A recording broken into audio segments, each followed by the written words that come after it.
This episode is brought to you by Allstate. Some people just know they could save hundreds on car insurance by checking Allstate first. Like, to check you have the tickets in your wallet first before you drive 2 hours to the big game. Seriously, you had one job.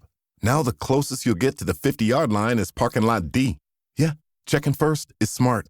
So check Allstate first for a quote that could save you hundreds. You're in good hands with Allstate. Savings vary. Terms apply. Allstate Fire and Casualty Insurance Company and Affiliates. Northbrook, Illinois.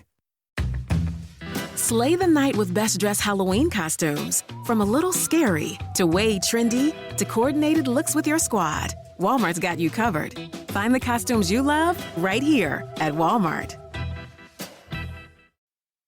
The holiday season officially starts when you get that first card in the mail. Shutterfly makes it easy to add more meaning to the everyday with hundreds of holiday card designs that can be personalized in seconds with your favorite photos from this year. Select your greeting, customize the color, and even add little extras like personalized foil to make a holiday card that really shines. Enjoy 40% off with code SMILE40 at Shutterfly.com and send something meaningful this year. See site for more details. So good, so good, so good. Just and so good. Thousands of winter deals are at Nordstrom Rack stores now. And that means thousands of fresh reasons to rack. Because we get the latest trends for way less. I've been looking for these. The best deals go fast. Save big with up to 60% off Sam Edelman, Sorel, Free People, Kohan, and more cold weather finds. Great brands, great prices. That's why you rack.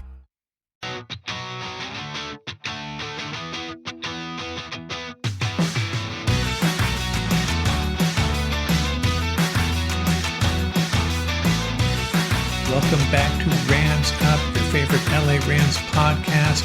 We are part of the Fans First Sports Network. You can follow us on our YouTube channel as well at LA Rams Up.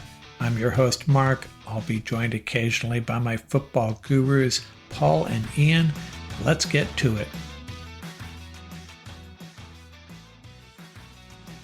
Hey, what's going on, Ram fans? We have our post-game reaction to the Rams' big win over the Minnesota Vikings, broken up into two segments. Paul on the East Coast joins me for about 30 minutes, and then after that, the next segment, tacked on to the end here, Ian was at the game, and he joins me to discuss what he saw from the stadium, discussing this big win for the Rams, 30-20 over the Vikings. So, first segment, Paul and I, and then after that, Ian joins me for a second segment. Make sure you stick around for both. Hey, Paul, that was a lot of fun, wasn't it? Man, 30-20 win over the Minnesota Vikings at SoFi. How you feeling tonight? That was a great win. It was a great win. It was great to have the boys back. The return of the king, we saw the difference that made. Staff looked like a totally different quarterback. And then, of course, you had Puka Nua, right? So you should say Yakua. Made a big difference also. Played, they were saying that he was going to have a reduced snap count. He sure didn't look like it out there. So huge victory. Yeah, as I'm watching this game, we've already gotten used to, kind of being a little deflated about how the Rams have been playing. Okay, we get Kupp and Nakua back. And as the game started out, it was like, oh man, we're just going to get hammered.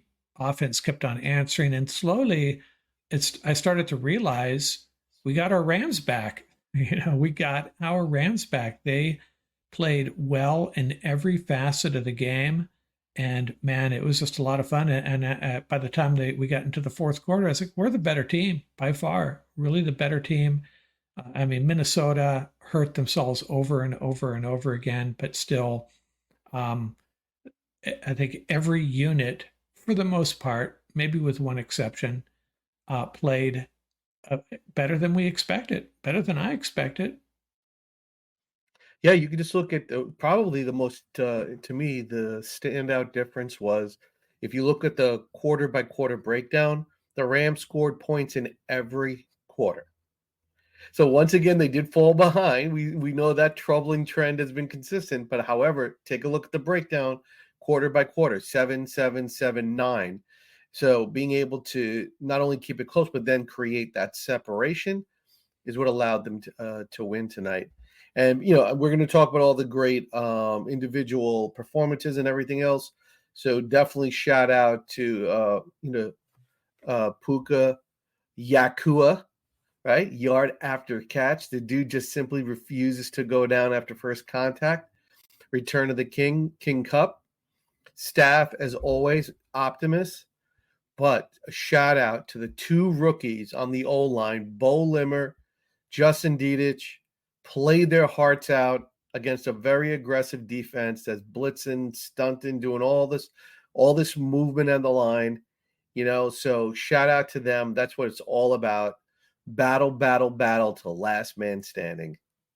Yeah, and our offensive line as a unit was incredible. Kept Stafford clean pretty much the whole game. And when they couldn't keep him clean, he was that one play he made ducking under the arm tackle.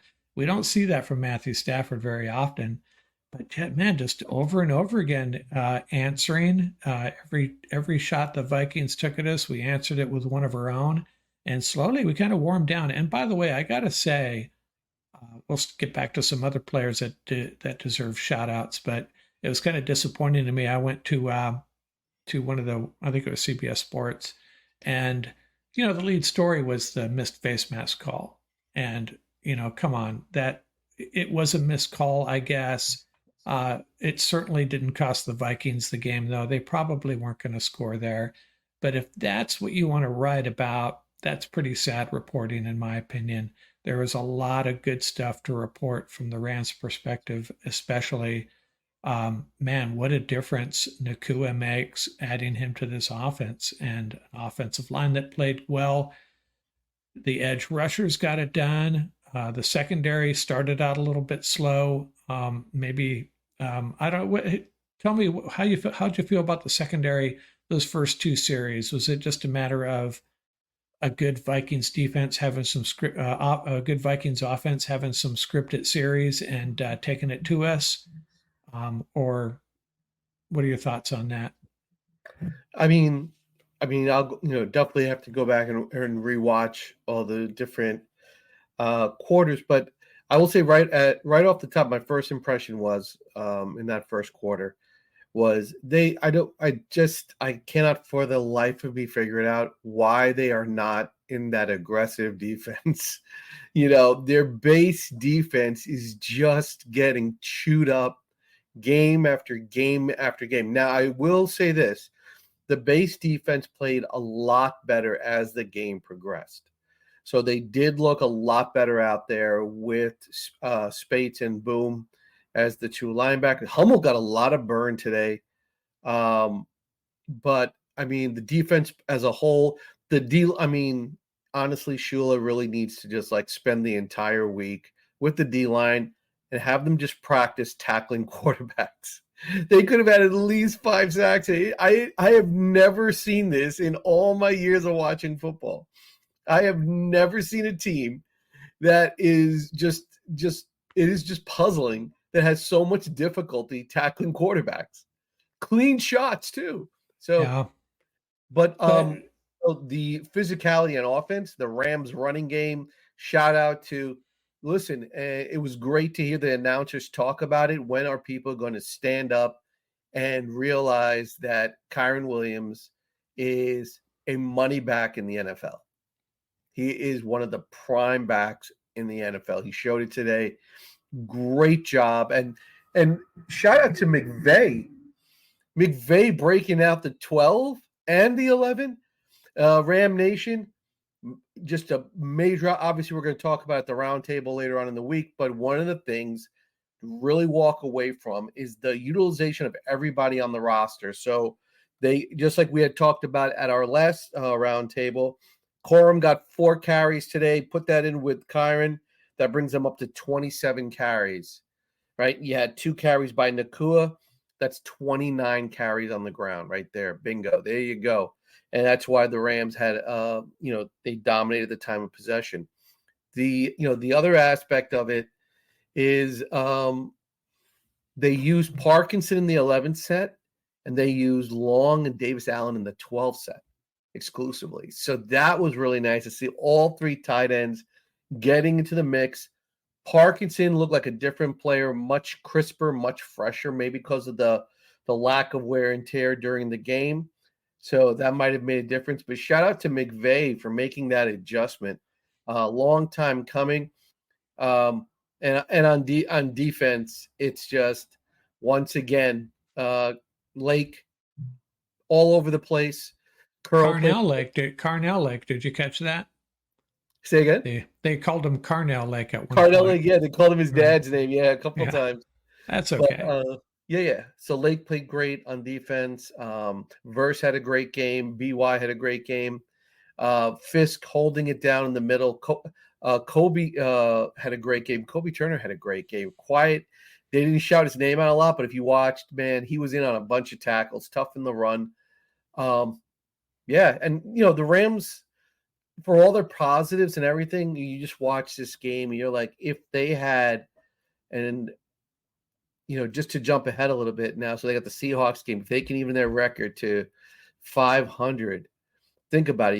You got a couple of teams right now between, what do you got? Titans, Cleveland, Patriots. What do we got? The Panthers that are, they're probably going to, be looking to move some players. The Rams got a golden opportunity here. Strengthen this roster. Look, now that you got your players healthy again, to strengthen this roster and really add a piece here and there to really push them, to that next level for the stretch run. And they definitely need a second level player, and they definitely need a run stuffer on the D-line. You saw it tonight. Even though this is the first game where they held the opponent to under 120 yards rushing.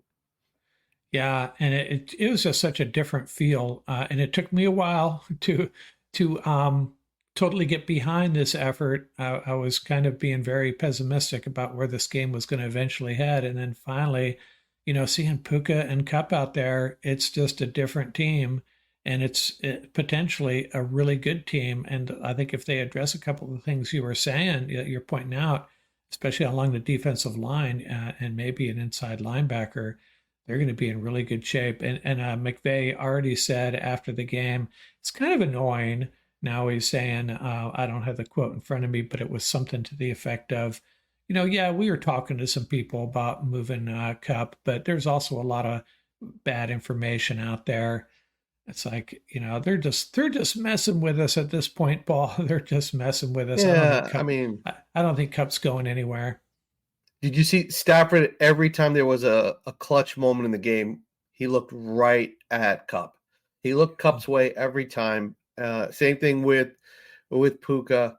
These guys are like 1 and 2. It's probably, if not arguably, I would say probably when healthy, that's the top 1-2 punch in the league. Right? It might be one of the best wide receiving corps in the league. You consider Demarcus Robinson. Yeah. And when Whittington comes back, man. Yeah, it's a very deep room. And if you think about it, is it, just to talk about the impact of these two players, is it any surprise D. Robinson, who had been double covered the entire season, right? These two come back, all of a sudden D. Rob breaks loose for 2 touchdowns? You think that's coincidental? That's not coincidental. And Tutu should have had one too. That wasn't his fault. That was a little bit underthrown. I've been talking about that for 2 weeks. Come on. Let's not put that on Stafford. Tutu, you got to go up and get that ball. He hasn't scored all season, Mark. Yeah. He has not scored all season. Yeah. What are we going to wait till week 14 and when he scores and say, "Oh, this is such a magical player"? He's supposed to be a splash player. He has not scored yet. Game. Come on. He hasn't scored. That ball was there. You have to go up and get it. D-Rob did that. That was not a perfectly thrown ball. The guy, pass interference was called in the play. He played through the contact, made a great catch. And that's the big difference between settling for a pass interference call and getting the ball maybe at the 4 or 3, whatever, and then getting the 6 points. And that was the difference. And this is the big deal. Tutu's only catch was an 18-yard crossing pattern. He caught it and ran out of bounds. That's what he does. There's nothing wrong with that. those are the routes and where he thrives. Those crossing routes, he's very comfortable catching it, walking out of bounds. Utilize him that way. Nobody's saying that. Utilize him that way, but stop trying to force it to him. It only hurts the offense. You're walking away with a big goose egg every time. Give it to your money players. That's what they did tonight, and that's the difference. There were a lot of big plays in this game for both teams. But my special assistant texted me, and he said, "You know what the biggest play of this game was? It was the second to the last play of the first half, where the Vikings decided to run the ball from their own 2-yard line instead of taking a knee, and their left tackle. The left tackle got hurt, yeah. And after that, we really exploited his replacement there. They were chipping a lot, helping him out, but when they weren't, they feasted on that and made it really difficult for the Vikings to get their passing game going. I don't know what they were doing. There was plenty. I know sometimes when you're really backed up, you don't want to. It's difficult to take a knee. They had room there. They had room to take a knee if they wanted to, and go to the halftime. And he could be out for a while. I have no idea, but it didn't look good. But that was a real pivotal point in the game. Yeah, that's a great observation. I'll tell you, because you're on the road. It's a short week. You had a tough game against the Lions, right? Take the knee, go into halftime. It's a 0-0 game, basically, right? Come out, and fight, the remaining 2 quarters. That was just a peculiar call on that one. You're right. And then unfortunately it backfired. And that could be, depending on the severity of the injury, that could be a season changer. Yeah, it could. It's kind of ironic, if that's the right word.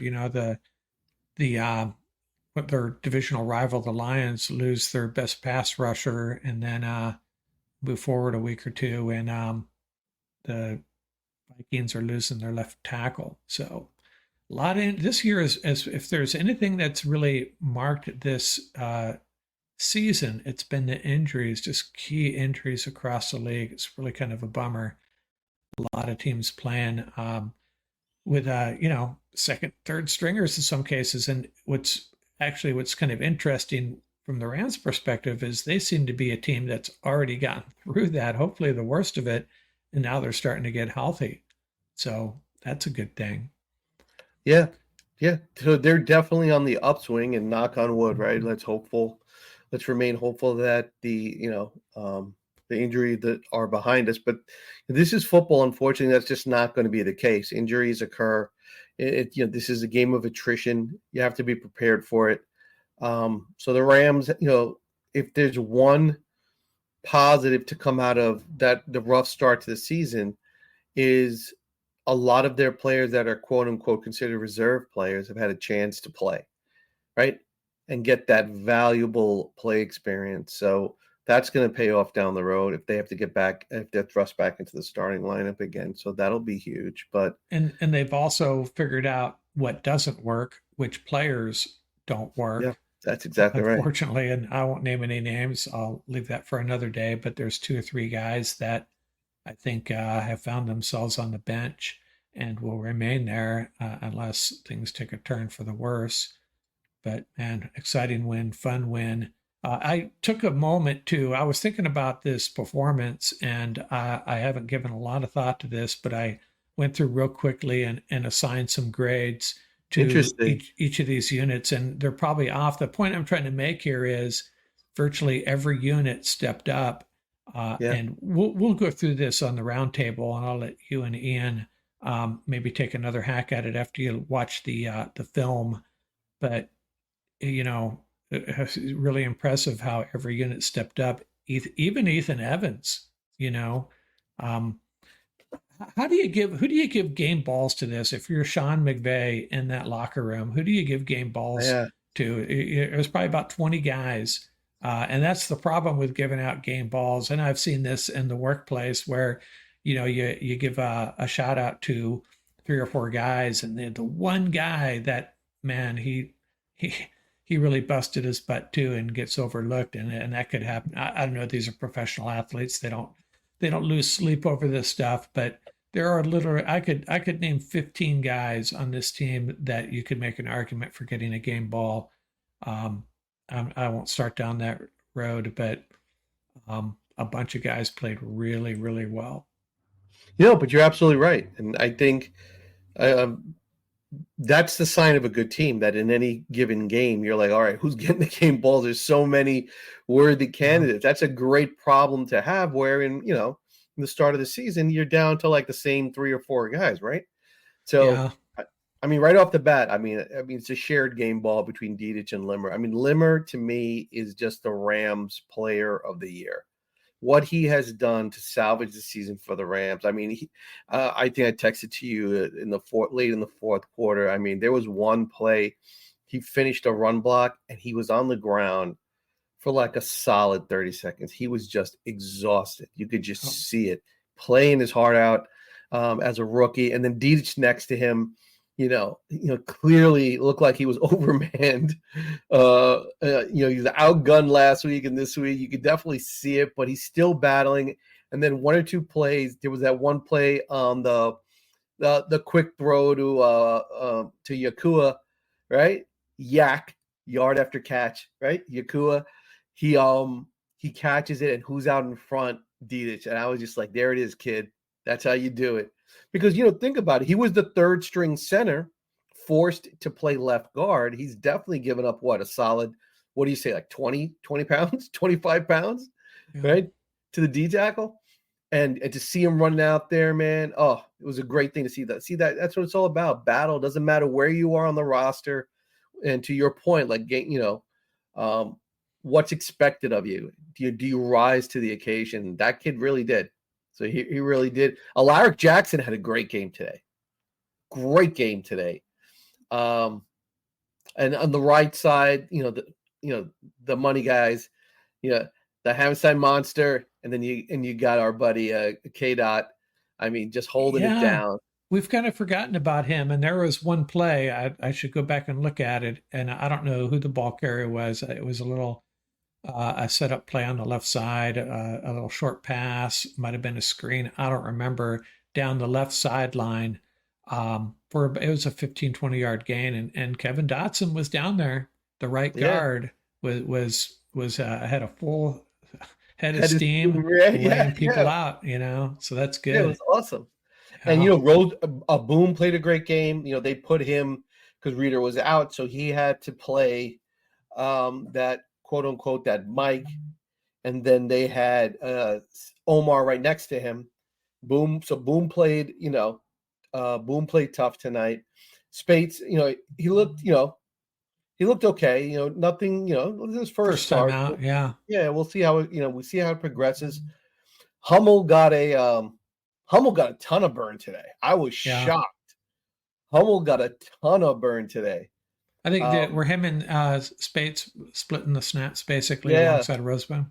I think Hummel might have outsnapped him. I think Hummel was out there. I mean, I'll have to double check. I'm waiting for the snap count to come out, but he might have outsnapped him tonight. Hummel, they've always liked Hummel. He is for them like their pass coverage specialist. And in the preseason you saw that he looked really, really good in pass coverage. So we'll see. But now that's what we're talking about. Every position now has a little bit of depth to it, right, Mark? Big difference, right? Yeah. Quality players, which is why and this is the nature of the NFL. Teams drop out of the race. It's like fantasy football. When teams drop out of the race, you get a chance to make your roster better. The Rams need to really change the conversation now. It's not about trading players away. It's about bringing people in, like guys that can make a big. There are a couple of names that popped up this morning, players that I never thought would be on the trade block. But I mean, obviously they're just rumors. But if they turn out to be true, the Rams could make a very significant splash play here to really, really swing the momentum in their favor for the rest of the season. If they get one significant impact player on defense, particularly a veteran, to fill a little bit of that leadership void, it is going to make a world of difference up front. Really, really will. So there are a couple of names out there. the kid from Tennessee. You got there are people even talking about. I don't think it's true, but if it is, Myles Garrett, all sorts of different names are being thrown around. Right? Yeah, Myles Garrett doesn't seem like he really. I mean, anyone will take Myles Garrett if they have the opportunity to get him, but he would have to rotate. He would take snaps away from Young or Verse, correct? Right. Yeah. So, but just the fact that his name is out there. Also, my whole thing is now you're getting names if it's legitimate, right? Now you're getting names. Forget about going out and drafting an impact player and then having to wait for them to develop. You're bringing an impact player in, ready to roll. Probably, maybe the classic case, a player that hasn't won a ring that wants to chase a ring. These are the great scenarios for the Rams. So I'm just, throwing his name out just as a comparison. Yeah, it would be something we'll have to monitor because I think the Rams may have become buyers instead of sellers with this win. And they have another game before the trading deadline, right? And the type of player that they really need are like these really tough as nail blue collar types. So these are not these like sort of like steak and sizzle guys. So that's going to help them too, because that's going to keep the price in a sort of a digestible range. As you could see my food analogy, because I've been eating all night. Yeah, man. Hey, I haven't seen McVay's victory speech. I'm going to take a hack at game balls just for the heck of it. Go ahead. Go for it. Who McVay is giving game balls to? He's going to give one to Demarcus Robinson. Yeah, that's great. He's going to give one to the offensive line as a group. 0 sacks today. Yeah, and now the thing about Puka and Stafford, I think McVay realizes they don't need game balls, but Puka probably deserves one. So you give one to Puka, and you probably give one, I don't know, to either Verse or Young. Maybe can you give them can they share a game ball, those two? Yeah, absolutely. Yeah, right. And one game ball to Reggie Scott once again. Reggie Scott and that whole medical crew. For once, honestly, I thought Kupp and Puka were done for the year. I really did. Right. I thought they were done for the year. And the fact that they're back this early, and at every play, I was watching like, how quickly do they get up? Do they reach for anything like their knee or something like that?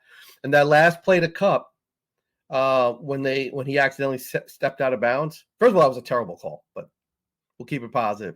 That was a terrible play call. Oh yeah. If you're trying to kill the clock, you don't call any play near the sideline. That's exactly what could happen. They did. That's two exactly in a row. what happened. They yeah, did you can't do that. In a row. Yeah, you can't do that. Doesn't matter who the player is, right? Yeah.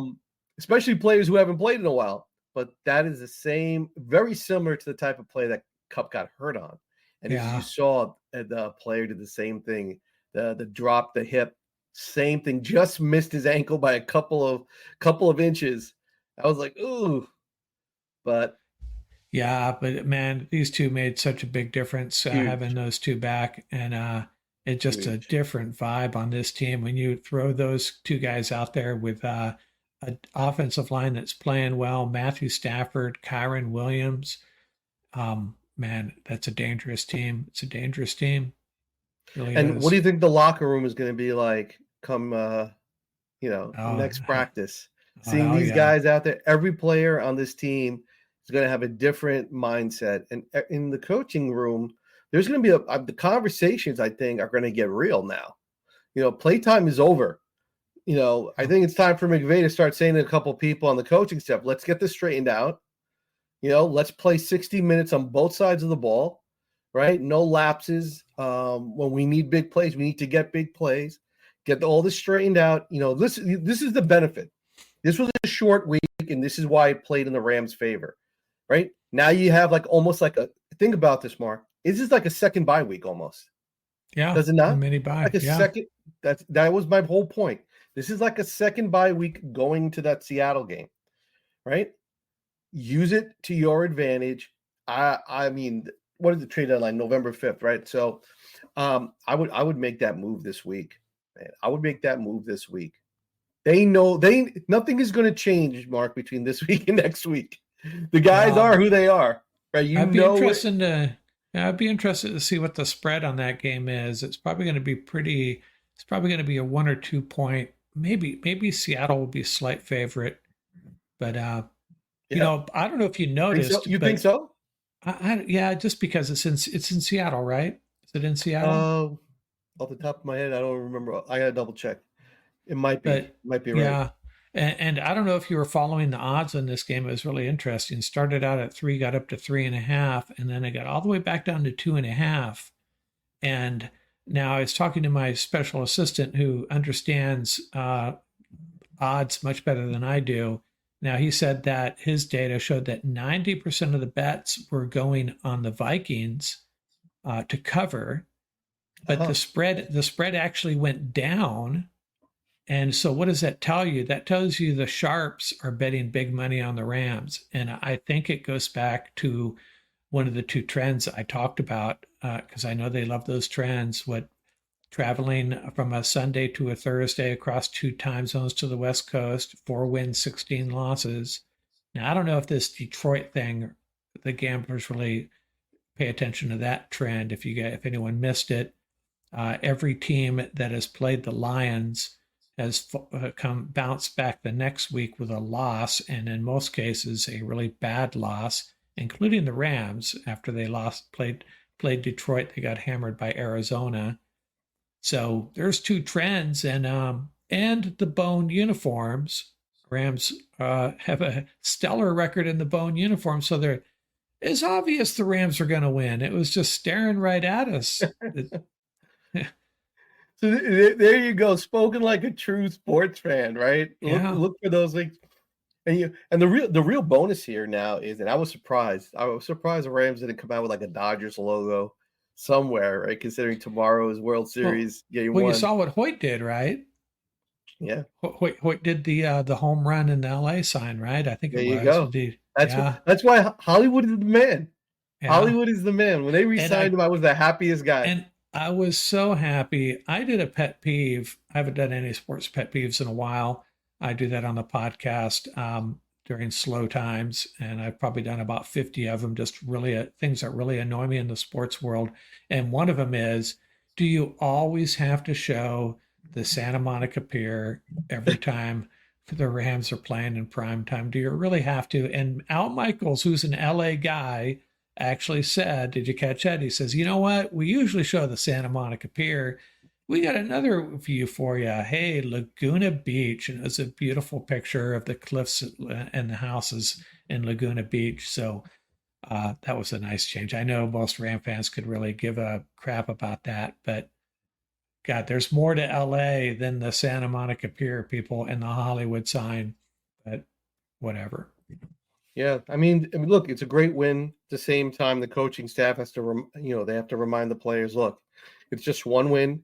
We're fighting to get back to 500, just to keep them grounded, right? And really instill the mentality, the type of players that they welcome back today.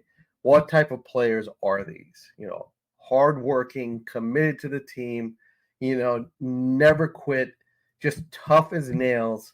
This is the demeanor, that infectious demeanor. And then through all this, the steadying influence of, come on, Optimus 9, Matthew Stafford cannot be understated. The Rams have 2 players that are just never going to get their due, and that's Kyren and Optimus 9. They're never just going to get their due. It's just the way it is. These 2 guys. Yeah. There's something about Kyren that, doesn't, the national football audience just doesn't appreciate him for some reason. At least that's the vibe I get. I think fantasy football players get it. Yes. But, yes, they do. Yeah. But, he's just not, he's not super fast. He's not super powerful. He just squirms and wiggles his way for extra yards. Good receiver, good blocker. I think our running backs had at least 2 or 3 great blitz pickups. Blake Corum did, I know for sure. So man, just getting it done. Oh yeah, everybody. Yeah. There's every good football coach will tell you this, particularly the offensive guys. 3.5. if you average more than 3.5 on the ground, you're churning out a lot of first downs, right? Think about it. Simple math, right? That puts you over 2 yards, right? So Kyren was 4.2, right? There you go. That's what he does. He just hammers you. And at one point in the game, Mark, he was at 6.5 yards a carry. Yeah, I think at halftime he was. I actually had some halftime stats I was going to share. And, the Rams won this game in virtually every measure. And, especially, one thing that we can't totally ignore, the penalties. Vikings just screwed themselves over and over again. 5 first downs by penalty. But, that's on them. That's on them. And that goes back to your point. When you played a tough game and you go into a short week and then you have to travel, put those 3 factors together. Listen, you're talking about human beings, man. They were probably gassed, at some point in that game. So yeah, it actually wears on you. So you're right. And that's why, having home field advantage, you have to really make it a home field advantage. And if the Rams can do that, if they can establish that when they're at SoFi, it legitimately is like, the house of pain, right? Where they play better and they're like dialed in and they can use that to their advantage. It's going to make a world of difference for them. Yeah. Hey, Paul, it's been good. We can sign off here. Ian, maybe a little while. I could jump back on with him. I know it's late. You're on the East Coast, so I can let you go. Now, one last challenge for me, Paul. I got to figure this out. I got to figure out how to tell my wife that I got Dodgers Yankees the next 2 evenings, Friday, Saturday night. I don't know how I'm going to figure that out yet. You have to feign illness. That's the only way to do it. Yeah, I could just start pretending I have COVID maybe, and she'll lock me in the man cave. Yeah, so we got a W. We got a W today. Hopefully the Dodgers will pull out a couple of W's before they have to go travel. So wait. Oh my gosh, I lost track of this. Dodgers have home field advantage, right? Right, you're right. Friday, Saturday at Dodger Stadium, and then back to New York for Monday. Back to New York, and not sure how much you care, but the Lakers look like their head coach might be onto something with their head coach. JJ Redick? Yeah, that's going to be interesting. Yeah. What an interesting storyline. Yeah. Early reviews are very good. Okay, Paul, thanks a lot for joining. I know it's late. I'll let you go, and we'll get together for a roundtable. I don't know when. It's a weird week. We'll figure it out. Maybe we'll just wait till next Wednesday like we usually do. But all right. Okay, man. Thanks a lot. Ramley forever. Go Dodgers. Okay, see ya. Don't go away. Ian joins me in a second. Slay the night with best dressed Halloween costumes. From a little scary to way trendy to coordinated looks with your squad, Walmart's got you covered. Find the costumes you love right here at Walmart. Whether you're ordering wings for the game, whipping up a 7-layer dip, or ordering pizza, there's something about football that makes you want to eat. And this football season, Uber Eats has the best deals on game day food. No matter what you're craving, from 2-for-1 pizza to buy one, get one wings, Uber Eats will be dropping new deals each week, all season long. Uber Eats, official on-demand delivery partner of the NFL. Order now. Terms and conditions apply. See app for details. Hey, everybody. You already heard what Paul had to say about this game. Ian has joined me. He was at the game. Man, it was probably rocking there. It was good. And, man, what time is it now? We'll give the real time. It's after 10:30 here on the Pacific time, everybody. And leaving SoFi Stadium is a pain in the ass. I mean, there's no way around that. Whether you park in the parking lot, whether you shuttle to other parking locations, shuttle to metro spots, the train, whatever it is, it's crowded. It takes a long time. Just be ready for that if you haven't been to a game there yet. But, oh, man, what a great time to pull up to a game. And, gentlemen, earlier in the day, we blast messages back and forth. Or only you, the only gentleman here right now, Mark. I know Paul's taking. Oh yeah, we chat quite a bit during the game.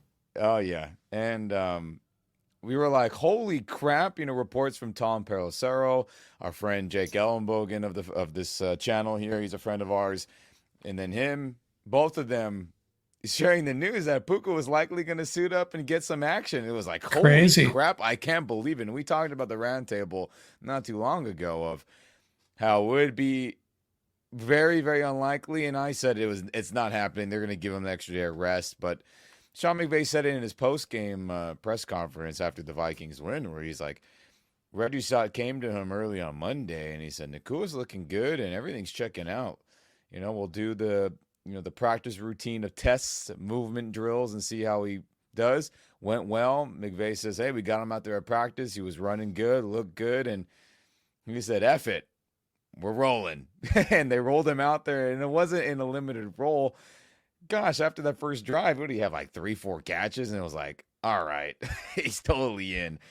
So that was fantastic to see in person. Pre-game warm-ups, Cardi was kicking good, Nakua and Kupp look as ready as could be. But you know what I'm happy about most, Mark, out of everything? In Rams Nation, Sean McVay actually had a good game plan. And that's the most important thing that happened. I was pretty frustrated talking about how he was not having good game plans, where it was playing like Nakua and Kupp were available, right? But regardless of them being out there tonight and making really crucial plays, McVay still chose to deploy 12 personnel, 13 personnel I saw out there, right? 2 tight end sets, 3 tight end sets I saw a couple times out there. And that was fantastic to see, because that is the winning formula. Be multiple. Deploy everyone possible. Keep the defense guessing so they can't just guard 11 personnel, the 3 wide receiver sets.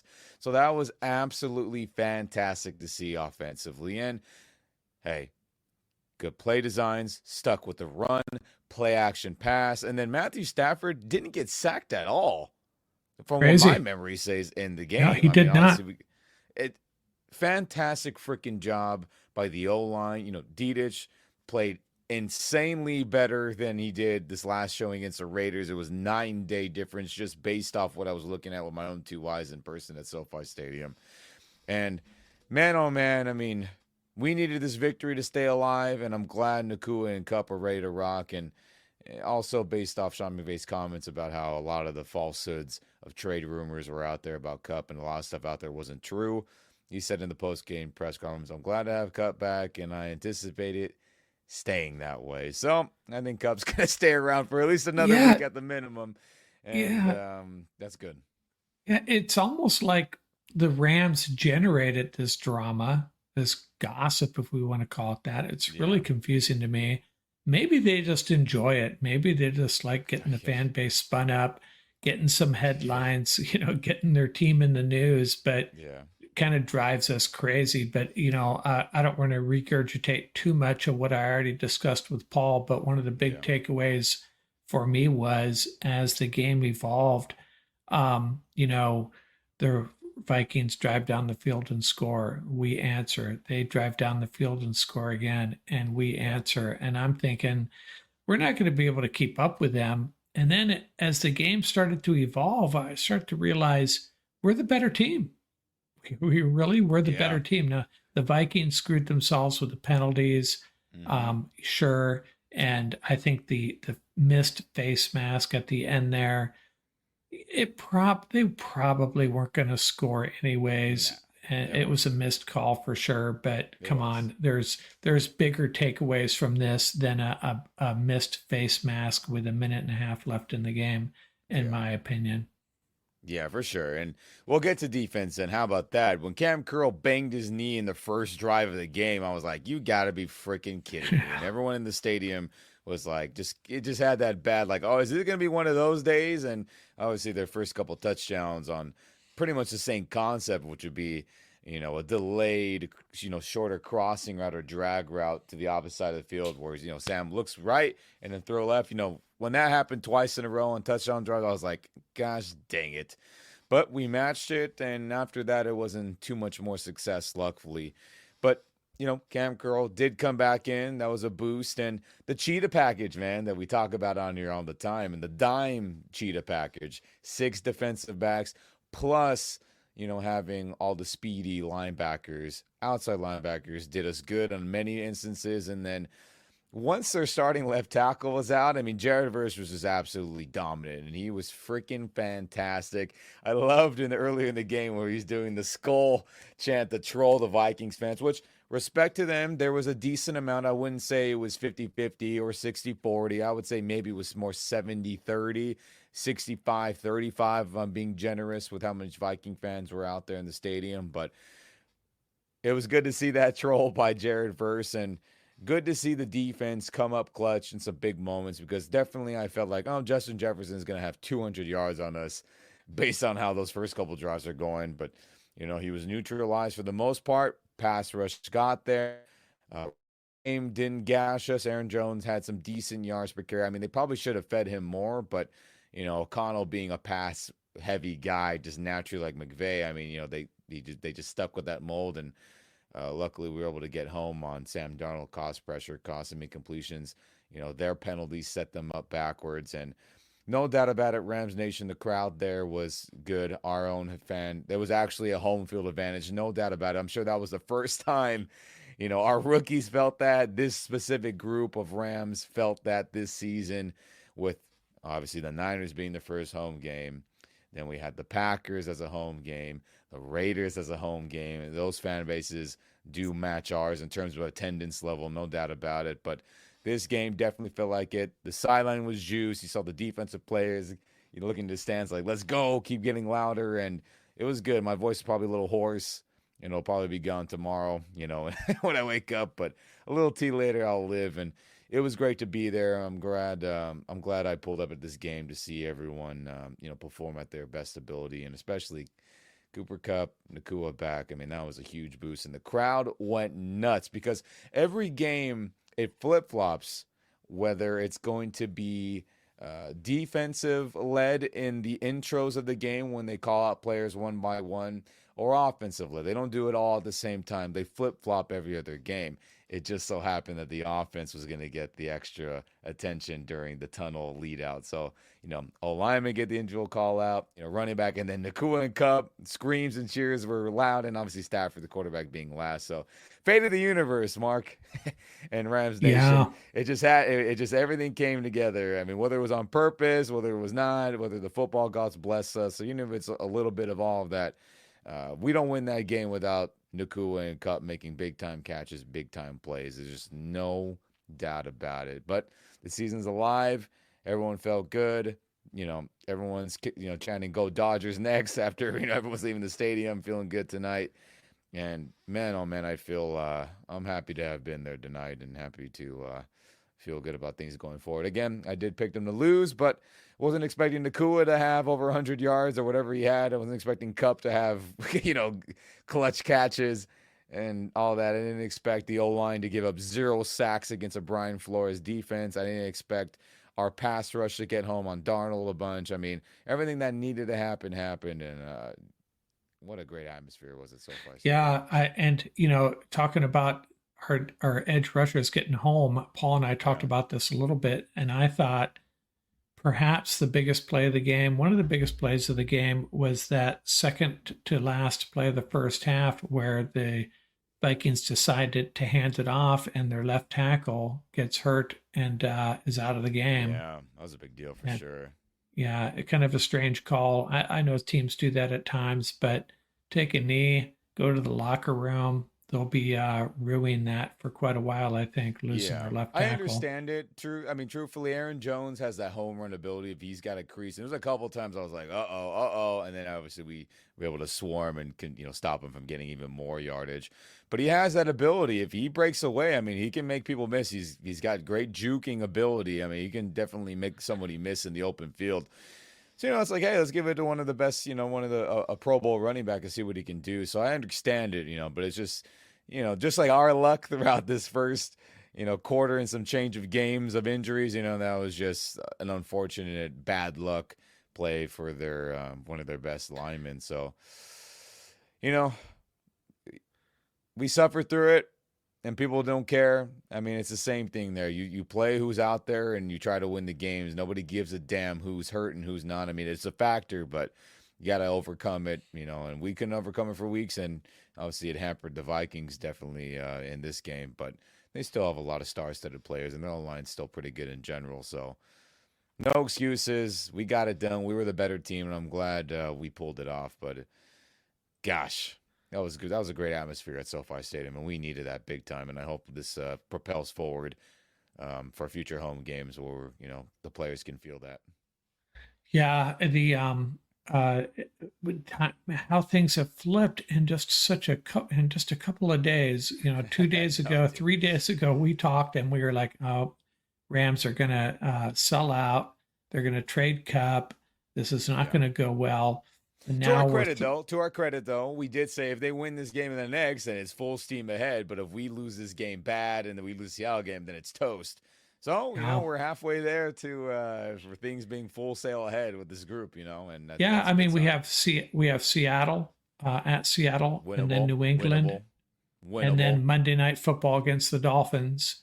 Oh, yeah, I'll try to be there for that one. Yeah, and I don't right now the Dolphins. I looked at some team stats, and they have some very, very sad offensive stats without Tua. Yeah. Don't know if he'll be back. Yeah, I mean, I think the plan is for him to play this. So, we'll get a good, I mean, that's obviously a couple weeks ahead. We're looking farther down the street there in terms of the schedule. But winnable games, and, we control our own destiny from here on out with, hopefully Ollie is back by that Monday night game. I don't expect John Johnson or Jonah Jackson to be back since they had big shoulder injuries. So if we're lucky, maybe, right? I mean, we all thought Nakua wasn't happening. So who knows? And, but hopefully by that next home game, on another primetime slot, hopefully we have more reinforcements and we can really, start things going. But today was a great first step. Today was a great atmosphere again, Rams Nation. I mean, if you can get to home games, do your best. I know sometimes they're expensive, but,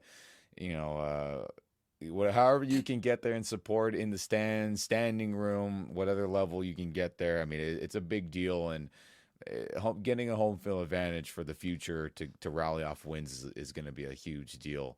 So, gosh. Yeah, Paul was thinking that maybe, 2 days ago we were thinking the Rams are sellers. Maybe they'll be buyers now. Maybe they'll make a trade for an interior defensive lineman, a linebacker, to help this defense out a little bit.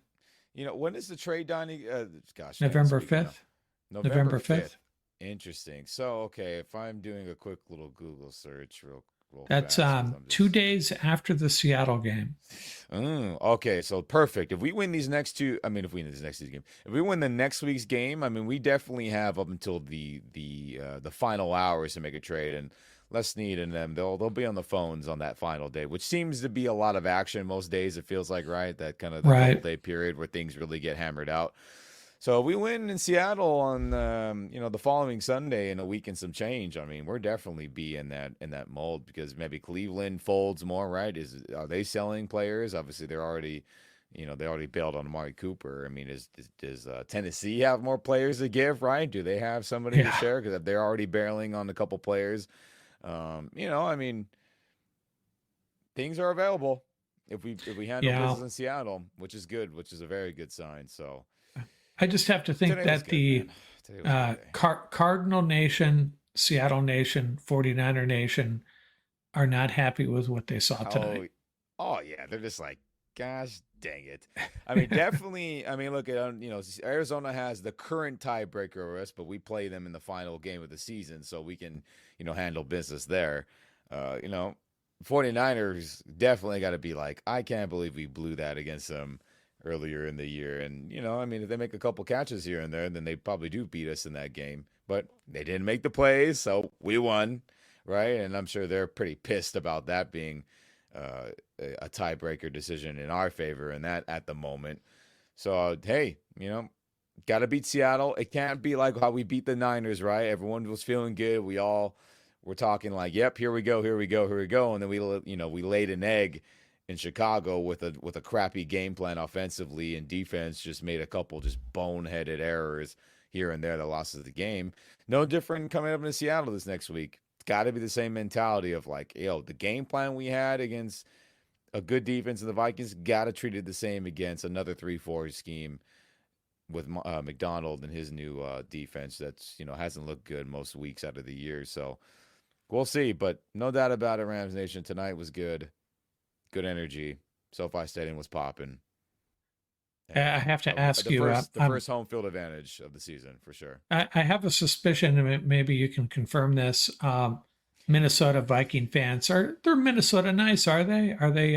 Is it a different vibe than? There's the friendly. I mean, excuse my language. There's the friendly. The friendly shit talk, and what I mean by that is nothing's getting personal. No FUs to the individual or anything like that. You can talk crap about the squads and say, yeah, you suck. Go home to Minnesota.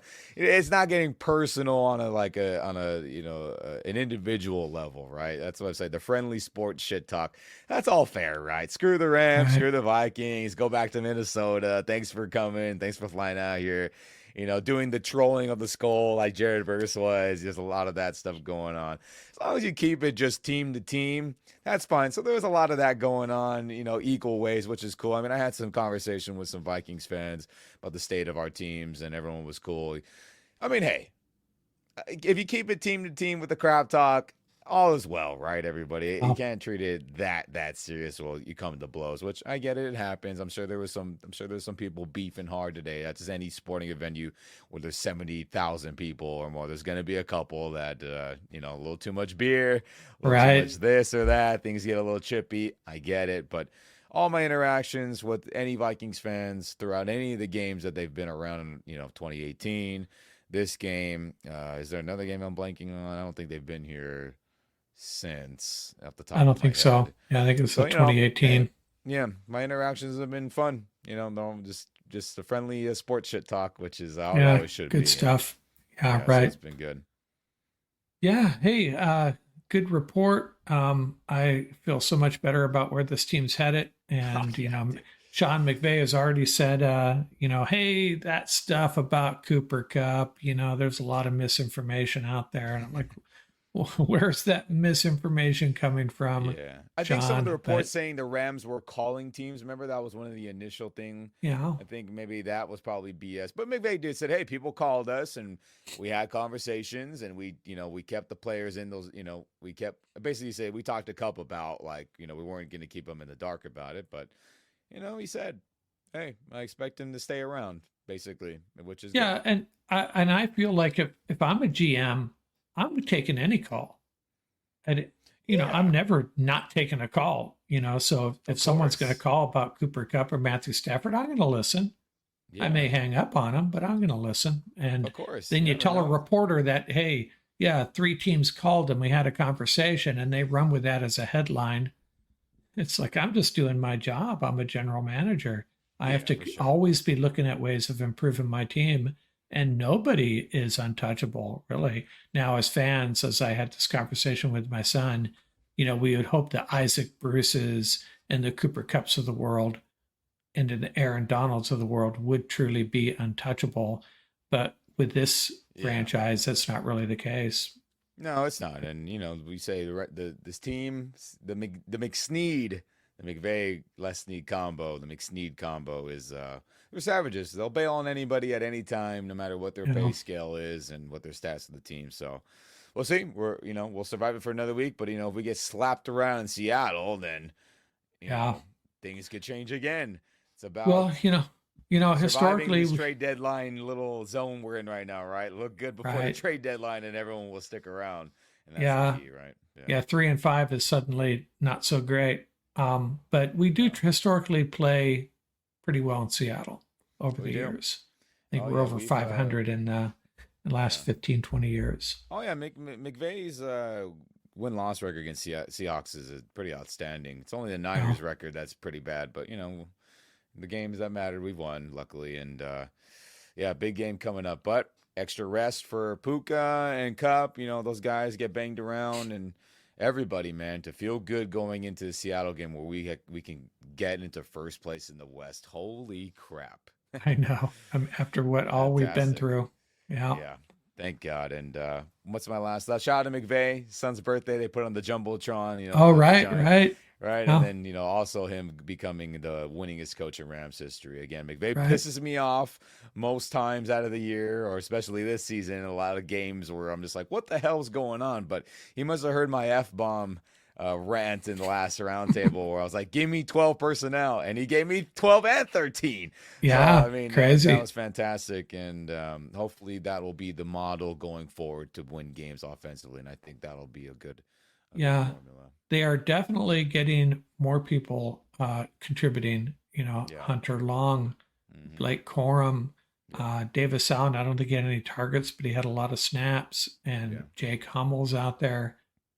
So they're rotating more guys in. I know that Hummel was due to the Reader injury, but still seeing more guys contribute is good to see. Demarcus, 2 touchdowns, Tutu had 1 catch, but an important one. So, and then when Jordan Whittington comes back, going to have a lot of, and maybe that's what McVay should do. I don't know if he will, is, reduce the snaps, reduce the exposure of Cup and Puka. They don't have to be out there for 60 snaps again. I think they had a good rotation today, truthfully. Yeah, I mean, just visually watching them in and out, I was like, I like this flow for sure. Which, again, makes McVay have to deploy the 12 and the 13 personnel. Obviously more 12 than 13, but it's good. It's good to be diverse, man. It's just living in 11 only is we got away with it for many years when it was new and fresh to the league and defenses were trying to figure it out. But now with everyone running a version of this McVay offense, pretty much, right? All their coaches are everywhere coaching now. Got to switch it up. So it was good to see that today. And what a game! Yeah, fun times. Okay, Ian, thanks a lot for joining late. I'll tack this on to the end of the discussion Paul and I had. And Go Rams and go Dodgers. Go Rams, go Dodgers. And real quick before we go out, in honor of the 18 Cup in the background, and who knew what the status was of this game with him in the future, I was like, I got to wear the OG Cup. So that's what I had on today. I had the 18 Cup that I wore at the stadium. And I was like, well, let's channel that 2-touchdown Vikings game from way back, and we channeled some of it today. So good to see Cooper Cup have some good moments today, and hopefully they'll stick around like we've faced. Yeah, hey, there's a lot of guys that had a good day, and we'll talk about that on our next roundtable, perhaps. Yeah. Okay, Ian, thanks a lot. Out here from Rams Up. Go Rams, baby.